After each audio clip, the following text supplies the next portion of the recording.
الحمد لله وكفى وسلام على عباده الذين اصطفى أما بعد فأعوذ بالله من الشيطان الرجيم بسم الله الرحمن الرحيم يسألونك عن الشهر الحرام قتال فيه قل قتال فيه كبير وصد عن سبيل الله وكفر به والمسجد الحرام وإخراج أهله منه أكبر عند الله والفتنة أكبر من القتل صدق الله العظيم۔ معزز سامعین کرام، عزیزان محترم، گزشتہ ہفتے آپ حضرات نے سیرت مقدسہ کی ان باتوں کو سنا تھا جو آپ صلی اللہ علیہ وسلم نے ہجرت کے بعد مدینہ منورہ میں انصار اور مہاجرین کے درمیان کی، اور انصار اور مہاجرین کے درمیان اللہ کے رسول صلی اللہ علیہ وسلم نے کس طرح سے یکجہتی کی اور کس طرح سے ان دونوں کو ملایا اور آپ کے اخلاق کس طریقے سے رہے۔ یہ بات بڑی اہم ہے۔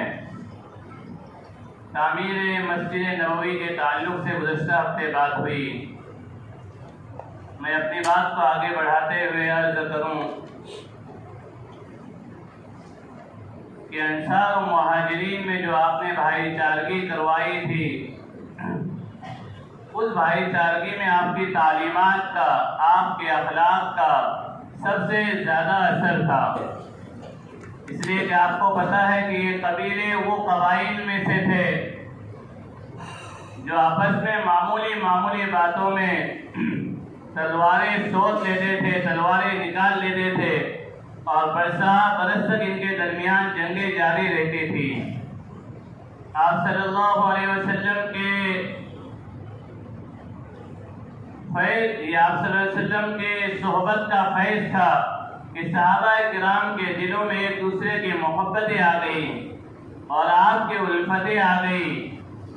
اور آپ کی اور آپس میں ایک دوسرے کی محبتیں ایسی جاغوزی ہو گئی کہ دنیا نے ایسی کوئی مثال کبھی نہیں دیکھی کہ جنہوں نے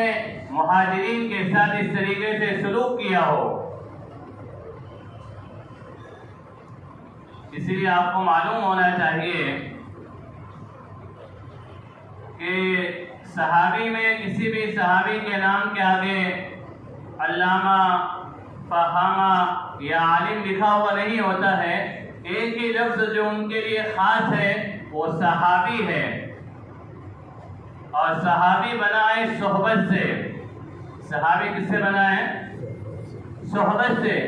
کہ اللہ کے رسول کے ساتھ رہنے والے۔ صحابی کسے کہتے ہیں؟ جس نے ایمان کی حالت میں اللہ کے رسول صلی اللہ علیہ وسلم کی زیارت کی ہو، آپ کو دیکھا ہو، اور ایمان ہی پہ اس کا وصال ہوا ہو، ایمان ہی پہ انتقال ہوا ہو، اسے صحابی کہتے ہیں۔ اور یہ صحابی اتنا بلند مقام ہے کہ اس سے اونچا انبیاء کے بعد کوئی مقام ہی نہیں ہے، اور یہ صحابہ کو میسر ہوا تھا، نصیب ہوا تھا، ملا تھا آپ صلی اللہ علیہ وسلم کی صحبت کی وجہ سے۔ صحابہ میں سب کے سب حافظ قرآن تھے ایسی بات بالکل نہیں ہے، بہت کم حافظ تھے۔ سب کے سب عالم دین بن چکے تھے ایسی بات بھی نہیں ہے۔ خاص صحابہ کرام، صرف 7 صحابہ کرام ایسے تھے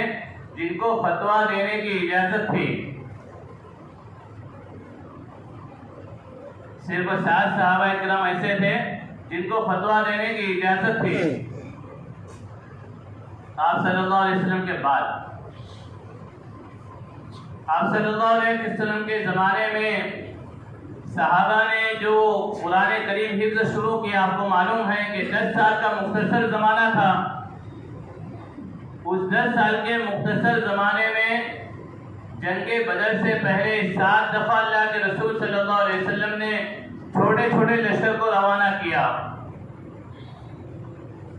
اور پھر 10 سال کے عرصے میں 27 یا 30 جنگیں ہوئی۔ اس کے علاوہ ان کا کاروبار، ان کے معاملات. لیکن صحابہ کرام کو آپ کی صحبت کے وجہ سے اللہ نے وہ مقام دے دیا کہ وہ مقام رہتی دنیا تک بڑے سے بڑے ولی، بڑے سے بڑے قطب، بڑے سے بڑے ابدال کو میسر نہیں ہو سکتا ہے. جس صحابی نے ایک دفعہ اللہ کے رسول کو دیکھ لیا، صرف ایک دفعہ اللہ کے رسول کو دیکھا ایمان کی حالت میں، نہ کوئی نماز پڑھی، نہ روزہ رکھا، نہ زکوٰۃ دی، نہ حج کیا، اور ان کا انتقال ہو گیا یا وہ شہید ہو گئے، جیسے کہ ایک واقعہ بھی ہوا گزشتہ آپ نے سنا، تو اس صحابی کا جو مقام رہے گا یہ امت کے کسی بھی بڑے سے بڑے عالم، بڑے سے بڑے مفتی اور بڑے سے بڑے ابدال کو بھی حاصل نہیں ہو سکتا ہے. چاہے وہ کتنا ہی مجاہدہ کر لیں، 90 سال تک روزے رکھے، 90 سال تک شب بیداری کرے، 90 سال تک دعوت دیتا رہے، 90,000 لوگ یا 1 کروڑ لوگ اس کے ہاتھ پہ مسلمان ہو جائیں، لیکن ان صحابی کا جو مقام ہے اس مقام کو نہیں پہنچ سکتا ہے.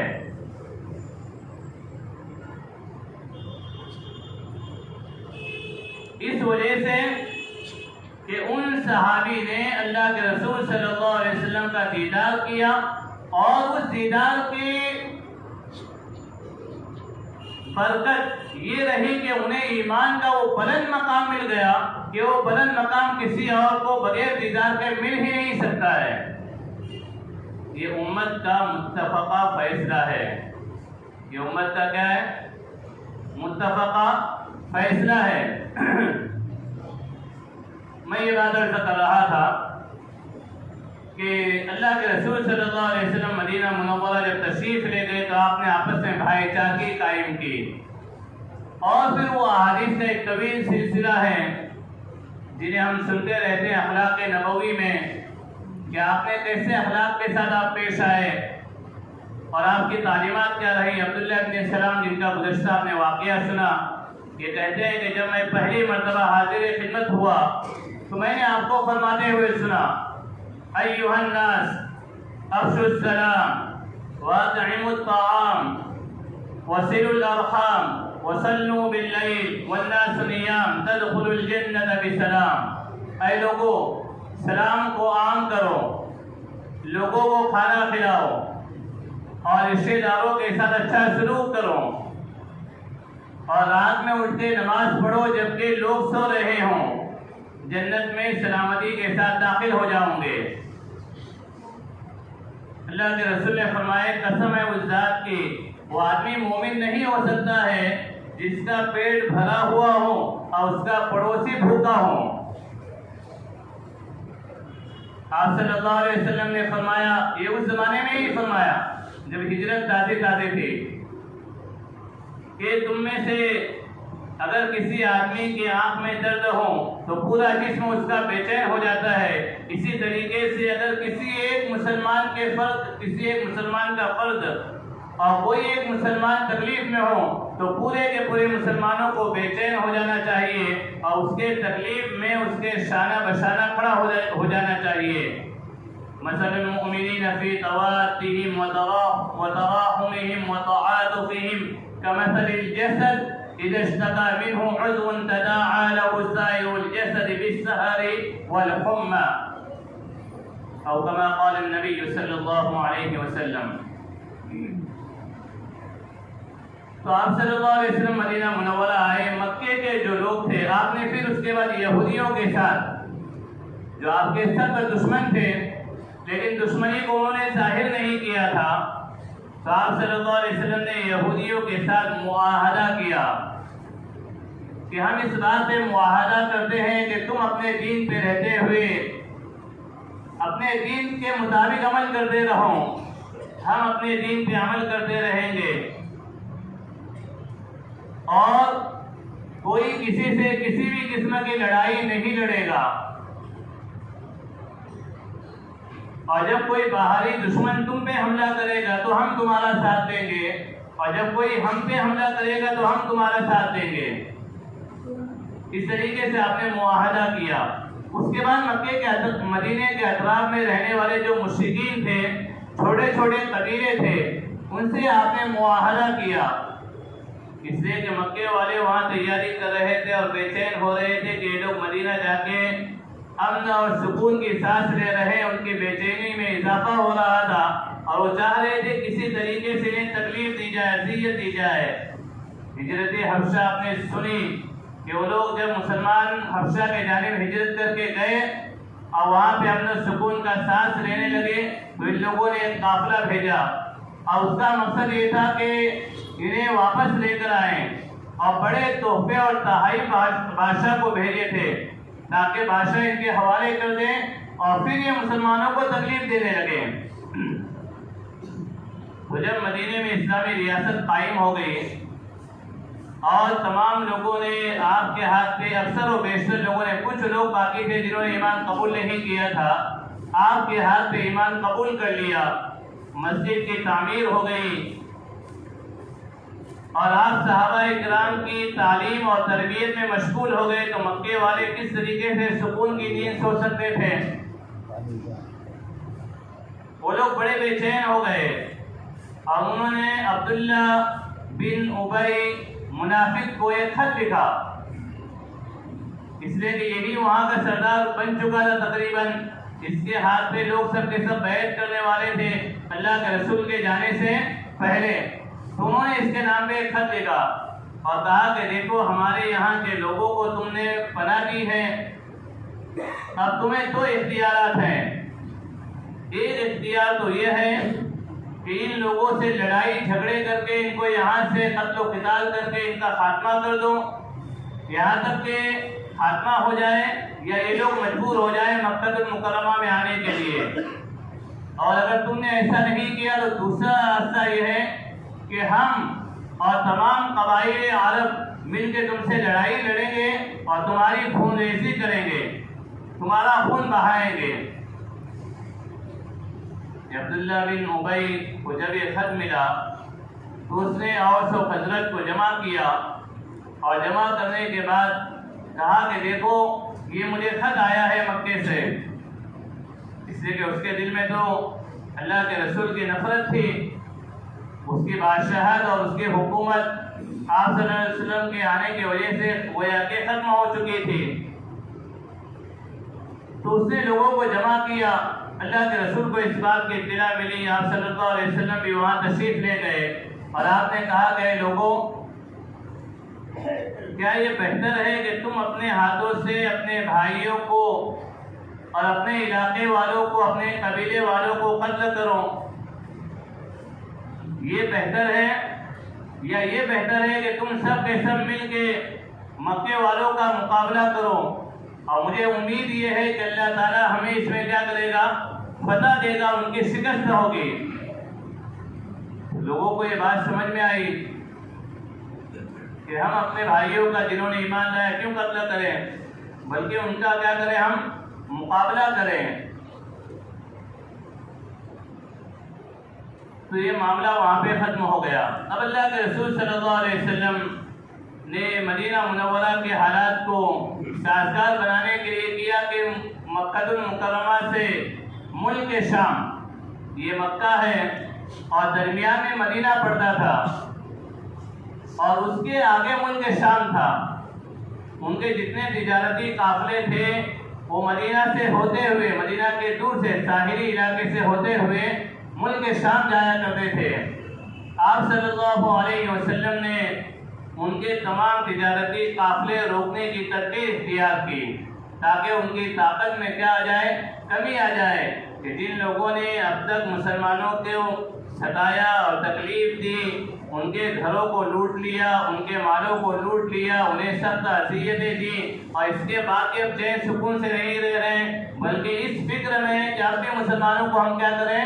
ختم کر دیں، ان کا خاتمہ کر دیں۔ تو اب اللہ کے رسول صلی اللہ علیہ وسلم نے تدبیر اختیار کی اور آپ صلی اللہ علیہ وسلم نے مختلف سریے بھیجے۔ سریہ اس جنگ کو کہا جاتا ہے